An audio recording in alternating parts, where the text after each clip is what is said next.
I'm Lila. My life was straightforward, just work and home. I worked as a web designer, and my days were filled with coding, designing, and client meetings, all from the comfort of my home. I was good at what I did, and it showed in my bank balance. It wasn't always like this.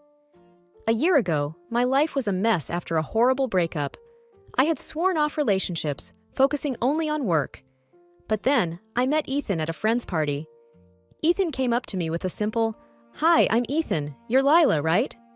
His voice was calm and steady, no airs, no pretense. "Yes, that's me," I replied, taking in his casual attire and easygoing smile. We talked about everything that evening, from movies to our hobbies. He mentioned he worked in sales and seemed to enjoy his job. "You must love what you do," he commented after I explained my work. "I do," I smiled. "It's more than just a job for me." He nodded, and we continued chatting for what felt like hours. By the end of the evening, we had exchanged numbers. It wasn't long before our casual chats turned into dates, and our dates turned into serious discussions about our future together. Ethan was different from the men I'd known. He was kind, attentive, and seemed genuinely interested in my life. I remember our third date distinctly. We were sitting in a small cafe, and he handed me a bouquet of flowers. "For you," he said simply. "Oh, Ethan, they're lovely," I replied, taken aback by the gesture. "I thought they'd make you smile," he grinned. We dated for a few months, and everything felt perfect. So when Ethan proposed, I didn't hesitate. We had a simple wedding and moved in together. My house, spacious and filled with the memories of my single life, now echoed with our shared laughter. However, things took a turn when Ethan came home one day looking distressed. "I lost my job, Lila," he began, avoiding my gaze. I was stunned, but tried to be understanding. "It's okay, Ethan. We'll manage. You'll find another job soon." He looked relieved. "Thank you for understanding. I promise I'll make this right." I believed him. Truly I did. But as days turned into weeks and weeks into months, with Ethan not working and his job interviews leading nowhere, my patience began to wear thin. As the days went by, my trust in Ethan waned, replaced by an unsettling anxiety. Our financial situation was still stable thanks to my job, but Ethan's attitude towards employment became increasingly lackadaisical. One evening, I overheard him talking on the phone. "Yes, Mom, I'm taking care of everything. Lila's just doing her little web designing thing, but I'm handling the big stuff." That conversation irked me. Was he implying that he was the primary earner? A week later, his sister Elsie dropped by for a visit. She and I never really got along. Our beliefs and lifestyles were polar opposites. She had chosen a life completely centered around her home and husband, a choice I respected but couldn't understand. The moment she walked in, she started inspecting the place. "Lila, don't you ever dust around here?" she commented, running her finger along a shelf. "We've both been busy, Elsie," I said, trying to remain calm. She smirked. "Well, maybe if you focused less on work and more on your home." "Elsie, Lila's doing a lot, okay? You don't need to come here and criticize." Ethan quickly interjected, trying to mediate. Elsie raised an eyebrow. "Oh, I know you're taking care of everything, Ethan. I just feel bad you married someone who can't even keep a house tidy." I was fuming. "Elsie, it's not just my job to keep the house clean. Ethan lives here too." Ethan glanced at me, then at his sister, a silent plea in his eyes. "Let's not discuss this here," he said softly. Elsie smirked. Of course, wouldn't want to make things uncomfortable. But remember, Ethan, a man's role is to provide. I was left seething as Elsie sauntered out, leaving a trail of tension in her wake. Later that evening, I tried talking to Ethan. "Why does Elsie think you're the main provider? Why is she under the impression that I'm just sitting around doing nothing?" Ethan looked uncomfortable. "Look, Lila, I might have mentioned to her that I'm handling a lot of things.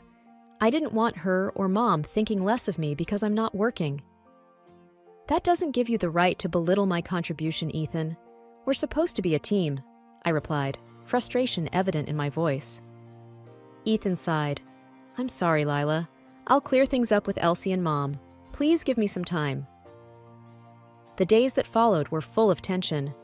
Every morning, as I settled into my home office, the same nagging thought kept bothering me.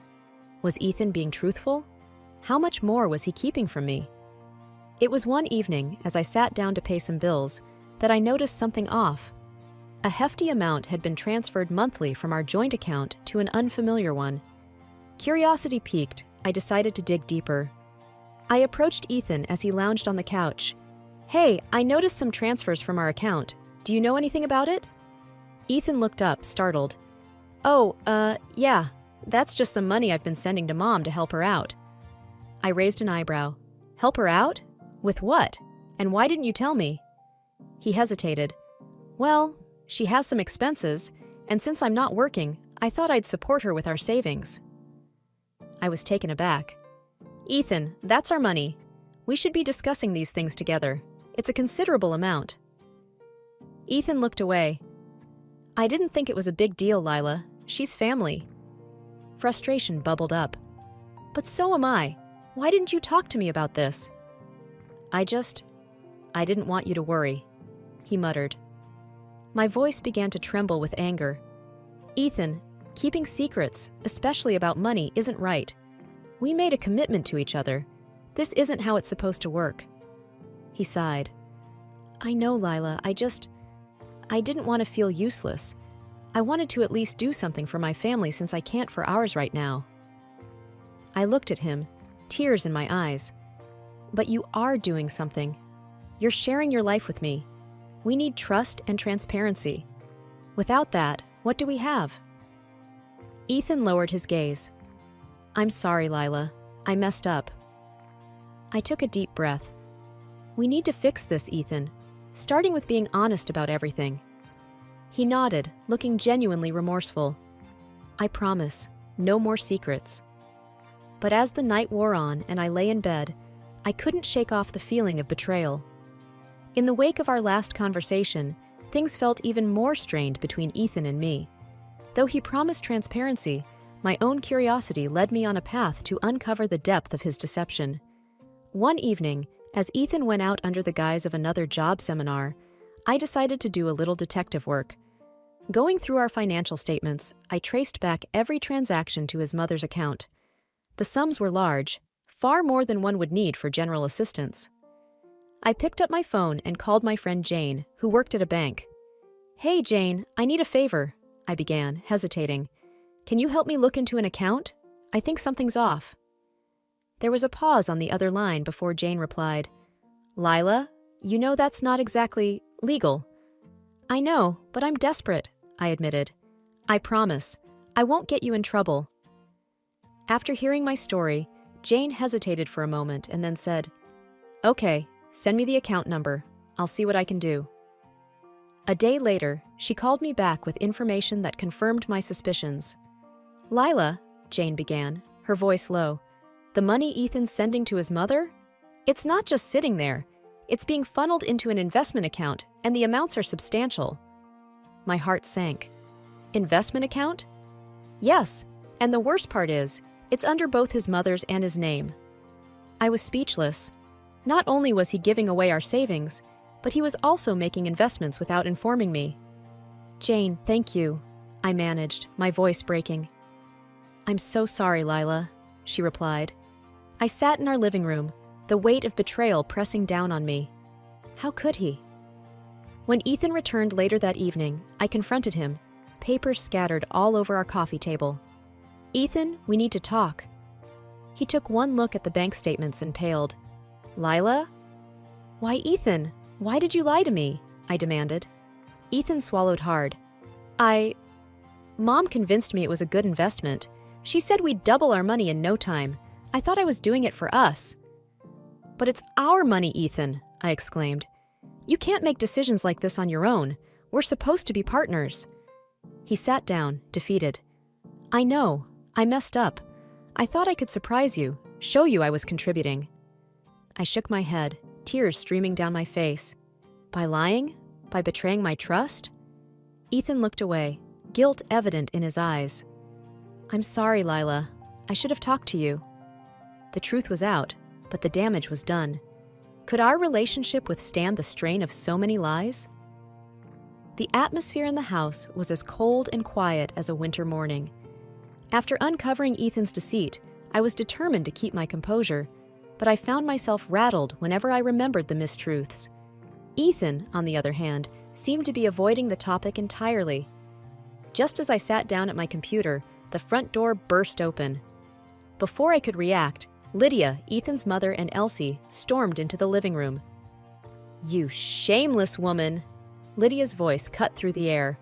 "All you do is sit on your behind and suck the life out of my son." Elsie chimed in with a smirk. "Always knew you were a leech, just waiting to latch on to someone better off." I took a deep breath, gathering my thoughts before replying. "I'm the one working and earning here. Ethan hasn't been for months." Ethan stood off to the side, his eyes darting between us. I hoped, expected that he would say something, defend me. But he remained silent. Lydia, her face red with rage, took a step forward. "You expect us to believe that? My son has been the one supporting this family. You've just been enjoying his hard work." Elsie nodded in agreement. "Honestly, I don't know what he saw in you. You're just a lazy housewife, living off someone else's money." Their words were like salt on an open wound. But more painful than their false accusations was Ethan's silence. He just stood there, watching the scene unfold without uttering a word in my defense. Taking a deep breath, I stood tall and looked straight into Lydia's eyes. "All I ask is for the money Ethan transferred to you, returned. It's rightfully ours, not just his." Lydia's face twisted in rage. "How dare you? That's my son's money, and I'll decide what to do with it." Despite the fury in her eyes, I didn't waver. "It's our money, Lydia. Earned by me, not him." She stared at me for a moment, the room silent except for our heavy breathing. Then, with a huff, she turned on her heel, Elsie following close behind. "This isn't over!" Lydia spat as she stormed out of the house. The door slammed shut behind them, leaving a lingering echo. I turned to Ethan, waiting for him to say something, anything. But he just looked down, avoiding my gaze. The gravity of the situation weighed heavily on me. Not only was there deceit about money, but I was also fighting a battle with his family on my own. His silence hurt more than any deceit ever could. A few days after the confrontation, I sat in my home office, distracted by everything that had occurred. The tranquility of my workspace, usually a haven for creativity, now felt stifling.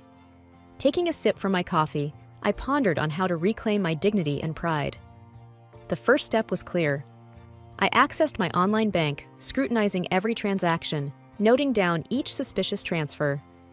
The amount Ethan had funneled to his mother was staggering. Money I had earned with sweat and sleepless nights, taken without my knowledge. A message pinged on my computer. It was from Lucy, a friend since college, and also a brilliant lawyer. I had confided in her about the whole situation, and she was eager to help. "Hey, I've looked into your situation. Let's meet for lunch?" her message read. We met at a quiet bistro, away from prying eyes. "So," Lucy began, stirring her iced tea, "I've been doing some digging, and I think we have a solid case here. It's about time we put Ethan and his family in their place." I nodded, taking a deep breath. "I just want what's rightfully mine, Lucy. I can't let them get away with this." Lucy's eyes gleamed with determination. "Trust me, they won't." Weeks turned into a whirlwind of paperwork, meetings, and strategy sessions. Lucy and I, along with a team she'd put together, found evidence not only of Ethan's deceit, but also questionable transactions involving Lydia's accounts. It was a spiderweb of lies and deceit, with Ethan and Lydia at its center. One evening, after another exhaustive session, Lucy looked at me and said, "It's time. Let's serve them the papers." The next morning, Lucy and I drove to Lydia's place. Ethan's car was parked outside. Perfect. We rang the bell, and Elsie answered, her face a mask of fake surprise. "Oh, it's you," she sneered. "We're not here for games," I said coldly. "Is Ethan here?"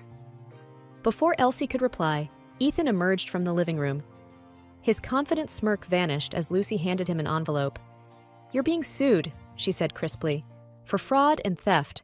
I'd advise you to get a lawyer." His face paled. "This is ridiculous," he exclaimed. "No, what's ridiculous is you stealing from your wife and lying about it," I retorted. Lydia appeared at the door, her eyes scanning the scene. "What's going on here?"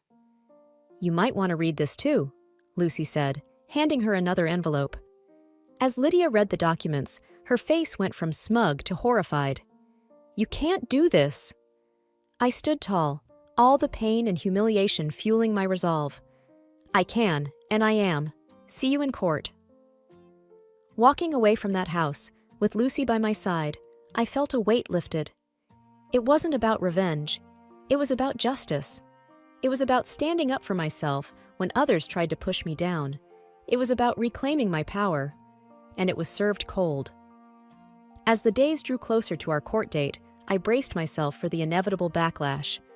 I knew Lydia and Ethan wouldn't go down without a fight. And while I was emotionally ready, I didn't expect them to bring the battle right to my doorstep. It was a chilly evening when my doorbell rang. Peering through the peephole, I saw them, Lydia, Elsie, and Ethan, their faces a cocktail of anger and determination. Taking a deep breath, I opened the door. "Thought you'd ambush us with that lawsuit, did you?" Lydia spat out, taking a step inside. Ethan and Elsie trailed behind her, blocking the exit. "Calm down, Lydia. This isn't a good look for you," I replied evenly. "You think you can just humiliate us in public? Drag our name through the mud?" Elsie snapped, her voice dripping with contempt. "It's simple," I replied coolly. "Return the money, and this ends." Ethan, who had been silent till now, looked at me with a mix of frustration and sadness. "Is this how you want things to end? By suing your own family?" "Family?" I echoed, my voice icy. "A family doesn't steal from each other. A family doesn't lie and degrade one another." He sighed. "I made a mistake, but taking us to court? That's extreme." "It's justice," I responded, "and I'm not dropping the case." Lydia, crimson with rage, glared at me. "We won't let you tarnish our reputation. You're going to regret this." "Is that a threat?" I countered. "Everything I've done is legal. Can you say the same?" "Enough!" Ethan shouted. "This is getting us nowhere." I fixed him with a steely gaze. "You're right. It's clear where we all stand. Now, I suggest you leave." Elsie sneered. "You may have gotten the upper hand now, but remember, the courts haven't decided anything yet." "We'll see," I replied confidently. As they left, the tension in the room was palpable, but I stood my ground. They had come to intimidate, to make me doubt my course. But it had the opposite effect. Their visit only solidified my decision. There was no turning back now, and whatever the outcome, I was ready. The day of the court hearing arrived quicker than I anticipated. As I entered the building, my heels clicked sharply against the marble floor, echoing the resolute beat of my heart. There was a thrum of anticipation in the air, and I could feel eyes on me, but I remained focused, my gaze unwavering. Sitting across the room, Lydia, Elsie, and Ethan whispered among themselves, casting furtive glances in my direction. Ethan looked especially worn out, his earlier confidence replaced by clear anxiety. Lydia, on the other hand, wore a mask of defiance, while Elsie's face was set in a frown, her eyes hard and calculating. The room fell silent as the judge entered, taking her place at the bench. "We are gathered here today to discuss the matter of financial fraud and theft," she began. "Present your case." My lawyer stepped forward, presenting the evidence of the unauthorized transfers and Ethan's deception. The paper trail was undeniable, every detail meticulously recorded. The judge frequently glanced up from the documents, looking first at Ethan and then at me. Ethan's lawyer made a valiant attempt to argue that the money was gifted willingly, but the evidence against them was insurmountable. When Lydia was called to the stand, her arrogance was palpable. "That money was for my son," she declared. "It was only right that he should have it." "But it wasn't yours to take," I replied calmly when it was my turn to speak. "And it wasn't yours to keep," Lydia snapped, pointing a shaking finger at me. The judge interjected. "This isn't about family dynamics. This is about the law, and the law is clear on this matter." Hours seemed to stretch on as the proceedings continued. When the final verdict was read, vindication surged through me. Ethan was ordered to return every cent he had taken, and additional punitive damages were awarded to me for the deceit and emotional trauma. After the hearing, As I stepped out into the crisp air, I felt lighter than I had in months. This was more than just a legal victory. It was my emancipation from the shackles of deception, disrespect, and manipulation. Ethan approached, his face pale. "I'm sorry," he murmured, not meeting my eyes. I looked at him, really looked at him, and for a moment, I saw the man I had fallen in love with. But that image was quickly replaced by the reality of who he had become. "It's too late for sorry," I replied. As I walked away, I felt a sense of finality. It was the end of a painful chapter in my life, but it was also the beginning of a new one where I was in control, where I was free. That evening, as I sat in my home, the silence was soothing. There were no more whispers, no more deceit, no more games. I had reclaimed my life, my dignity, and my peace. And as the sun set, casting a warm golden hue across the room, I knew that tomorrow would be a new day, full of promise and endless possibilities.